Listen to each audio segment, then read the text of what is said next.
Hello and welcome to the Rugby League Coach Podcast, episode 153. My name is Addison and we are in season 3. I am the owner of rugbyleaguecoach.com.au and author of Rugby League Coach, 13 game-changing conversations that transform your coaching. My mission is to make a very simple game which is complicated by an awful lot of idiots, a lot simpler for you. If you want to be a top player or a top coach or a top whatever, you have to work until the job is done. You set your own schedule and you do not follow the crowd. You don't have a lunch break for an hour because that's what everyone else does. You do not stop your work based on the clock. You do not have a weekend off just because it's the weekend and everybody else does. You understand you need to have time off to refresh and rejuvenate, but you understand success waits for no one. You'd rather have one day off a week for months and then enjoy a full week off when the success has been achieved. And the journey to success doesn't have a lunch hour, an early mark, or a weekend. It requires sacrifices. It requires ignoring short-term gratification to enjoy long-term rewards. It plays a long game. It ignores the crowd. It breaks barriers and sets new norms. Some people can run and not stop running. They also don't stop eating and don't put on any weight. They are relatively light and lean. If they had their way, they'd be moving all day, every day. They love going on a run to the gym or on a bike ride or whatever it may be. Others would just rather sit on their backside, reading a book, playing a computer game, watching a TV show or something on their device. Training is a chore. They have a few extra kilos to carry around every time they're asked to move. And these people are the focus of this message. And this also applies to coaches as well. Some of you coaches out there will not spend any time during the off-season improving yourself.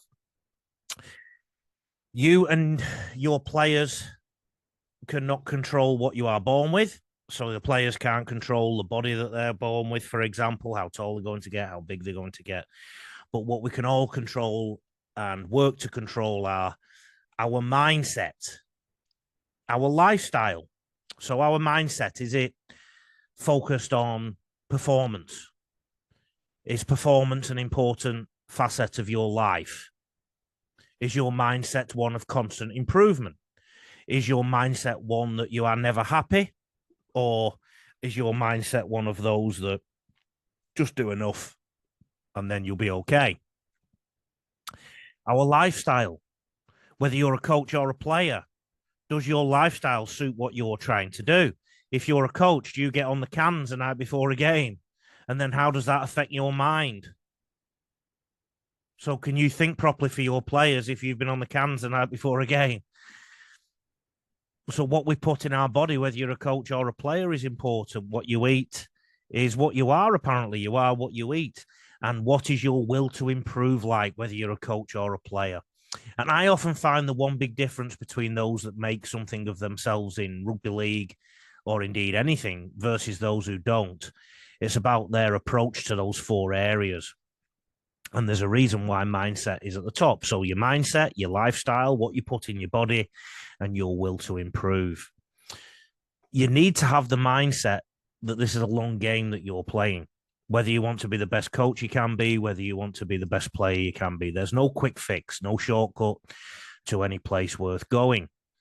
Give yourself at least 7 to 15 years. Can you do that? Can you envisage yourself doing that? And then after that, can you reevaluate your goals? You need to have the mindset that the struggles of today will be the victories of tomorrow. And it sure feels a lot sweeter when you've earned it. Just keep chipping away day by day. Then the days turn into weeks, months, and years. You need the mindset that the best among us are no more gifted than the rest amongst us, I should say. And they are no more gifted than the rest. They just put in the work each day without fail. And they do what has to be done. You need to have the mindset that rugby league isn't just about fitness and getting big and strong in the gym if you are a player. If you're a coach, you need to realize that your mindset should not just be about attack or just about fitness. There are so many other facets. Rugby league is a game where you have to pass, catch, tackle, run, fend, evade, leg drive. kick, and so on. There's two sides of the body. Are the players perfect on both sides of the body? Passing left, passing right, tackling left shoulder, tackling right shoulder, running to the left, team passing left to right, running to the right, team passing right to left. Are they equally good at all those things? And can they do them in a variety of scenarios and in a variety and at a variety of lengths and angles? I'm guessing everybody has plenty to work on. So we've all got work to do, guys. There's no fix that is quick in this sport. So off you go, but do it with a smile on your face. As I said, my name is Lee Addison. Welcome to this Rugby League Coach podcast. You can find me at Rugby League Coach on socials, at Rugby League Coach on everything apart from X, which is at RL Coach on the net. And if you want to send me a message, please send me one on Instagram or Facebook, YouTube. There'll be something exciting on there every week. We're going to be putting analysis videos on there each week. One of my videos last week got 128,000 views. Can you believe that? I also want you to look out for a new podcast called Super League 360, and that will be on the Rugby League Coach platforms, but also its own platform.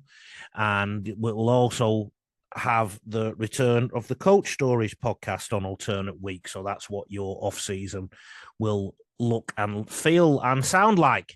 If you want to associate your business name with this or that new Super League 360 podcast, please reach out. If you're a coach, it's a really easy discussion because I can help you with coaching support as part of any arrangement.